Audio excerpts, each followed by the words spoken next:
Fazer a varredura. Talvez o melhor conselho que existe sobre networking seja: pare de pensar em networking como uma tarefa. Esse excesso de racionalização e planejamento faz com que os eventos de networking, premiações e happy hours de associações de classe sejam sempre ocasiões que cansam antes mesmo de começar e que costumamos evitar. O melhor é pensar: estou indo para me divertir conhecendo pessoas diferentes de mim. Dá para sentir quando estamos em um evento que são as pessoas que só estão ali para caçar o seu, para tirar algo de todos, e em geral, intuitivamente nós fugimos dessas almas cebosas carimbadas. Então pense sempre nelas quando precisar ir a um evento que importa para seu networking. Tente ir na direção contrária e criar conexões reais, mesmo com quem não parece ser nada de importante. Existe quem defenda que a melhor estratégia é encontrar apenas uma pessoa por evento e passar o tempo realmente conhecendo essa pessoa. Mas eu sugiro você estabelecer uma meta flexível de conversar com 3 a 5 pessoas por dia durante um evento, conferência, congresso ou feira. Com esse número de novas conexões, você consegue ter uma conversa significativa com essas pessoas, sem ficar na ansiedade de varrer o evento.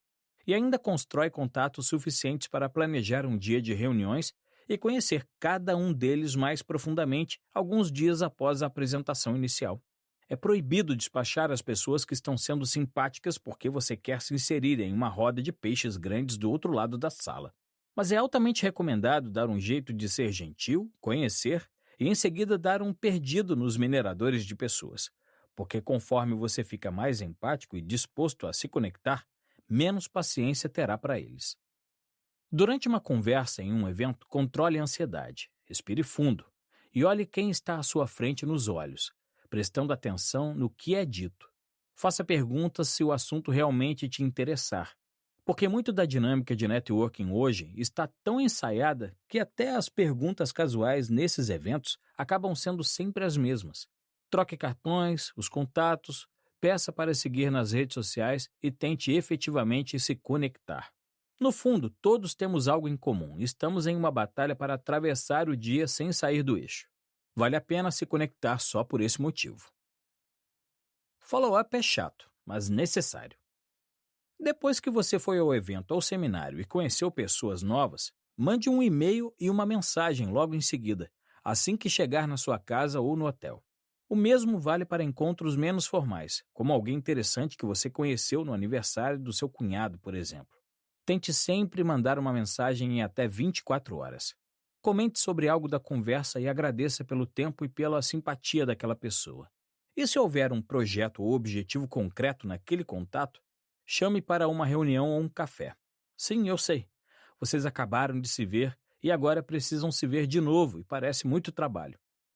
Nós já conversamos no capítulo 8 sobre como não existe sucesso sem outras pessoas. E você precisa construir uma rede se quiser atingir seus objetivos. Não apenas os profissionais, mas os pessoais também. Nunca sabemos de onde virá a pessoa com quem vamos casar, nosso próximo melhor amigo ou terapeuta. Pode ser o primo de um desses contatos que você teve preguiça de fazer follow-up. O ritual é mandar a mensagem em até 24 horas e tentar marcar um segundo encontro em até 10 dias para vivenciar uma conversa com esse contato em uma situação mais tranquila, com menos gente, para conhecer de verdade as possibilidades de como vocês podem se ajudar e quais são as forças que podem ser colocadas em movimento ali. Se você não conseguir essa reunião ou café em 10 dias, não fique triste. E, por favor, não seja rude ou cobre demais a pessoa como se ela tivesse a obrigação de encontrar com você. Pense naquele contato como um conhecido distante e não um contato de fato, o que significa que você não pode sair mandando mensagens pedindo coisas para essa pessoa. Tente investir na relação e só peça favores para quem você tiver intimidade o suficiente. A não ser que seja uma questão de vida ou morte, ou uma oportunidade que você vai se cobrar a vida inteira por não ter falado disso, mas com a consciência do risco de virar o chato. Quem não serve, não serve. Acho que deu para entender que mudar o modelo mental para fazer networking é necessário, e até urgente para conseguir relacionamentos que sejam interessantes e potencialmente lucrativos. Minha sugestão é você ir para esses eventos ou reuniões tirando o foco quem aqui me ajuda nos meus objetivos, para como eu consigo ajudar quem está aqui. A conversa vai ficar mais leve, você terá o que dizer e terá ainda mais disposição para escutar, mudando o eixo da experiência de networking. E ainda pode servir de bom exemplo para mudar para sempre o ranço que sentimos dessas reuniões. Eu não consigo me controlar no otimismo, porque realmente acredito que possa existir um mundo em que as pessoas estão conectadas de fato para se ajudar, e que essa troca vai gerar relações e mercados mais saudáveis para todo mundo. Encare o networking como um momento de servir ao outro, porque quem serve está sempre recebendo muito mais do que oferece. Foque nisto. Networking não é mineração de contatos. Comece a fazer networking antes de precisar. Vá no máximo a um evento de networking por semana. Trate todas as pessoas que conhecer como relevantes. Procure conhecê-las de fato. Conheça a pessoa se perguntando como você pode ajudá-las. Faça follow-up em até 24 horas. 10. A jornada extraordinária rumo à sua única coisa, um novo modelo de realidade. A vida só será plena quando você descobrir o que veio fazer neste planeta. Responda sinceramente a si mesmo. O que eu vim fazer neste mundo? A Madre Teresa já dizia que se você julga alguém, não tem tempo de amar essa pessoa. Nós passamos por uma jornada neste audiolivro que foi desde lidar com você, seus mecanismos de autossabotagem, gatilhos de perda de foco, até compreender como se conectar com outras pessoas e cooperar dentro de uma sociedade para lá de individualista. O julgamento é uma das características mais marcantes dessa sociedade, e passamos o tempo todo julgando os outros e a nós mesmos. Boa parte do investimento que fazemos em técnicas de meditação tem a ver com silenciar a voz do julgamento que está sempre trabalhando. Precisamos fazer um esforço ao meditar para aprender a apenas observar nossos pensamentos, sem julgá-los ou nos envolver demais com eles, para assim ter uma mente que funciona com mais clareza e propósito. Existe uma questão muito importante para você começar a trabalhar seu foco, para viabilizar todas as ferramentas que nós elaboramos aqui. Autoaceitação. Eu aposto que durante os capítulos muitas vezes lembranças voltaram. Muito tempo perdido com o que hoje parecem bobagens, muita procrastinação vergonhosa e muitas ocasiões de lidar mal com suas obrigações, com seu propósito e com as pessoas da sua vida. Mas é necessário parar de se julgar, antes de tudo, e de ter vergonha da pessoa que você já foi. A verdade é que você ainda é a mesma pessoa que era quando cometeu todos os erros, quando procrastinou, quando deixou a preguiça levar a melhor, quando não pensou na assistente que precisava desesperadamente da sua resposta naquele dia e passou um dia inteiro imerso nas redes sociais sem conseguir fazer mais nada. E nós tendemos a julgar muito a pessoa que já fomos, a ter vergonha dela. E não nos perdoamos para garantir para as vozes do julgamento na nossa cabeça que estamos nos punindo o suficiente.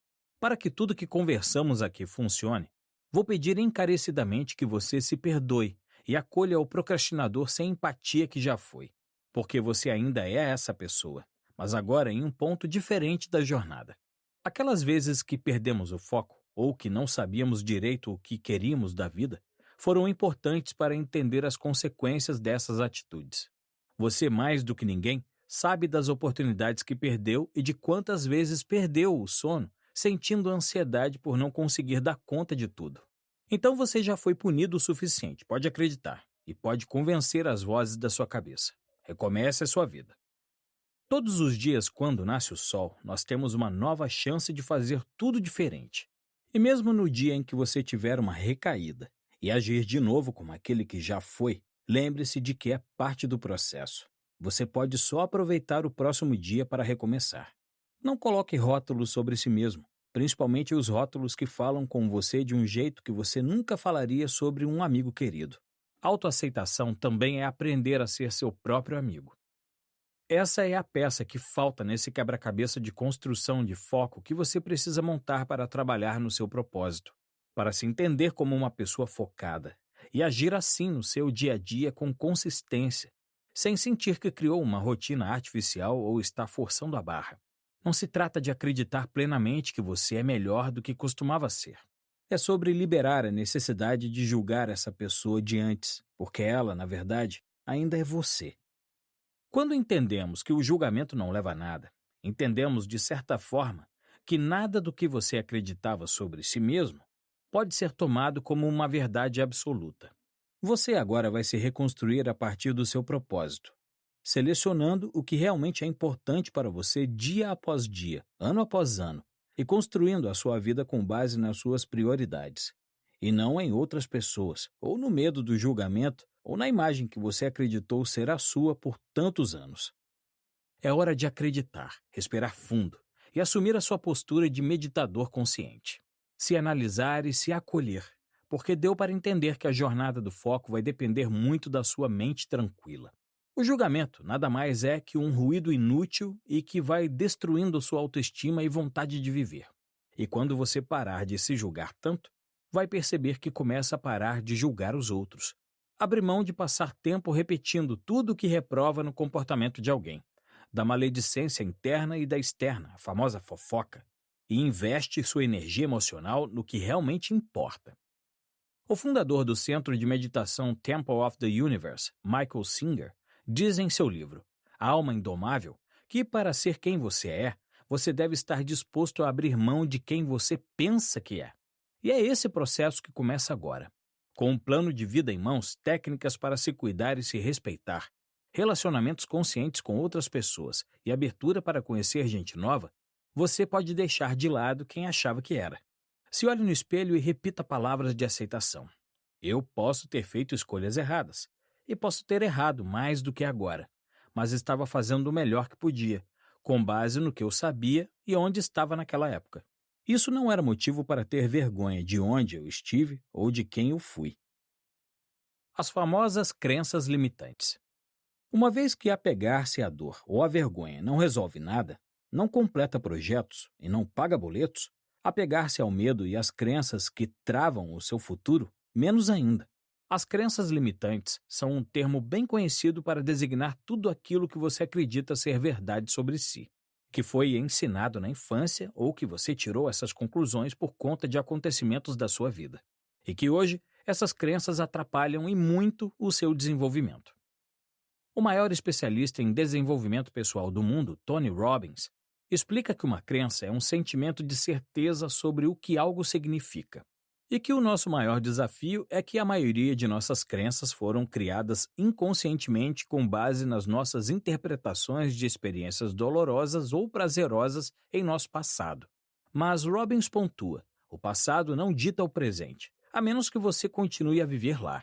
Nós podemos encontrar experiências para basear quase qualquer crença. E a chave é ter certeza de que estamos conscientes sobre o tipo de crenças que estamos criando. Resumindo, se suas crenças não ajudam a realizar seus sonhos, mude-as. E como já diria o próprio Tony Robbins, a única coisa que está te impedindo de conseguir o que quer é a história que você continua contando para si mesmo. Lembra quando falamos da doutora Marisa Peer no capítulo 5? Ela entendeu que existia uma crença limitante muito comum entre as pessoas que se autossabotam, que é acreditar que você não é o suficiente. As crenças limitantes podem variar muito de pessoa para pessoa, mas quase sempre possuem algum grau de catástrofe, de tragédia grega anunciada, profecia autorrealizável. Quase sempre elas têm enunciados que falam sobre o que você não pode fazer, o que sempre acontece ou o que nunca acontece. É o que a escritora Marilynne Robinson chama de seu pequeno mito cruel. Nada dá certo para mim. Eu nunca consigo ser disciplinado mesmo. Eu não mereço. Eu não valho nada. São só alguns exemplos de crenças limitantes que não falamos claramente, mas transpiramos na nossa forma de viver ou no jeito que nos autossabotamos. Eu quero usar o exemplo de uma amiga muito querida, inteligente, que tinha um casamento estável e feliz, mas que sofria de muita ansiedade por uma crença limitante que ela trazia da sua infância. Podemos chamar a minha amiga de Janaína, para proteger a sua identidade. Ela cresceu em um lar com uma mãe narcisista e um pai ausente, que se separou da mãe quando Janaína ainda era um bebê. A casa era emocionalmente instável e dependia dos humores da mãe, que estava sempre se virando contra ela sem motivo aparente. Chegar da escola para Janaína era sempre uma surpresa. Ela poderia encontrar um apartamento todo escuro e a mãe deitada na cama do quarto deprimida, Poderia encontrar um jantar quentinho feito por uma mãe otimista e animada, ou poderia encontrar uma mãe irada e aos berros por algo que ela nem sabia que tinha feito, entre outras variações. Depois de adulta, ela saiu de casa, construiu uma grande carreira como advogada, abrindo seu próprio escritório, e passou muitos anos se sentindo ansiosa ao ver novos e-mails na caixa postal ou mensagens no WhatsApp. Quando uma dessas crises foi forte demais, ela decidiu fazer terapia para entender por que ela tinha tanto medo dos outros. Janaína sentia um medo congelante de olhar as mensagens, que muitas vezes eram carinhosas, divertidas ou só comunicações sem conflito. Ela conta que, em algum momento, desenvolveu a crença de que, no fundo, todo mundo a odiava e que poderia mudar de humor sobre ela tão rápido quanto sua mãe mudava quando ela era criança. Claro, essa conclusão não veio rápido, precisou de muita terapia e autoobservação. Apesar dos sorrisos e cordialidades, ela não conseguia acreditar que era estimada por clientes e até por amigos e pelo marido.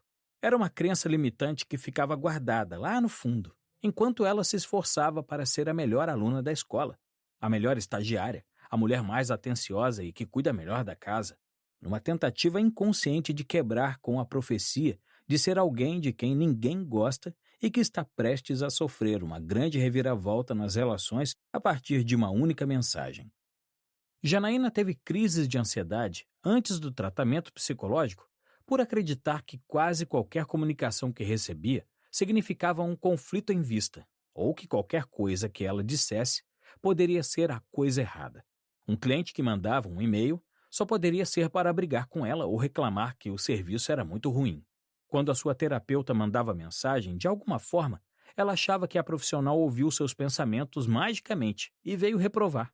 Ou quando seu marido passava muito tempo calado, ela tinha quase certeza que foi por algo que tinha feito.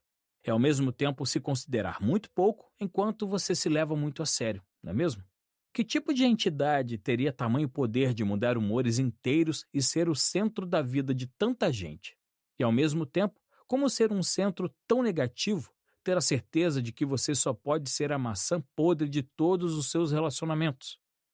Essa crença já gerou muitas crises de ansiedade quando Janaína via que tinha muitas mensagens no celular e cada uma delas lhe despertava um medo especial.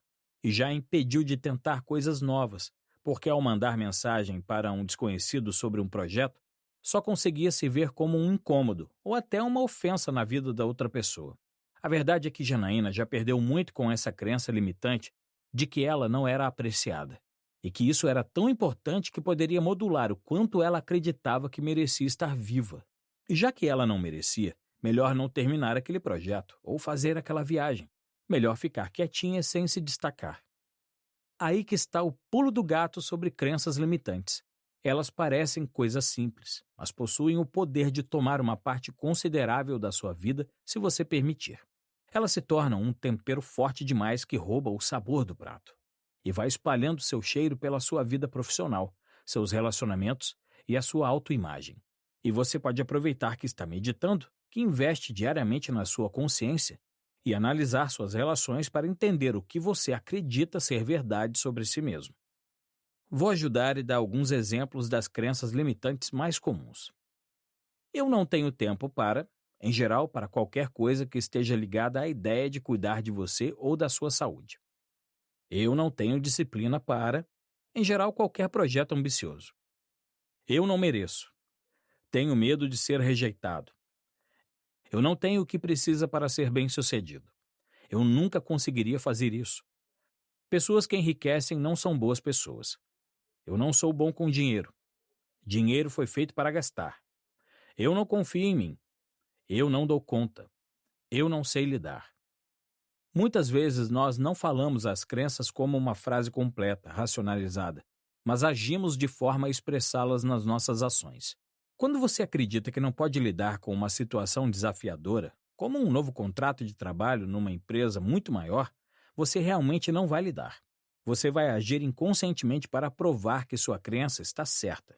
E isso, de um jeito distorcido, mas completamente comum, é uma fonte de segurança para a sua estrutura emocional. Ao final daquela experiência, você vai pegar a carta de demissão e olhar para sua profecia autorrealizável dizendo: eu sabia. Você provavelmente já entregou tempo demais de vida a crenças que só falam mal de você. E se não está tomando nenhuma atitude para mudar sua vida agora, é provável que viva a mesma rotina por muito tempo ainda. E nós passamos as últimas dezenas de minutos discutindo ferramentas de mudanças. Eu escrevi este livro porque acredito que você é capaz de retomar o controle da sua vida, um dia por vez, e mais cedo do que você imagina. Se você ainda não consegue acreditar em si, tenha certeza de que eu acredito. E quero finalizar nossa jornada com toques práticos para começar a mudar as suas crenças limitantes. Desapegue da aprovação dos outros.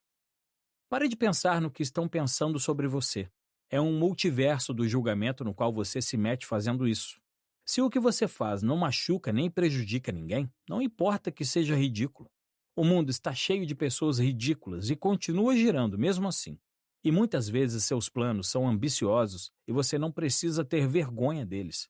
Se monitore e quando perceber que está preocupado com o que os outros vão achar, ligue aquele famoso botão do foda-se. Todo mundo precisa usar ele um pouquinho.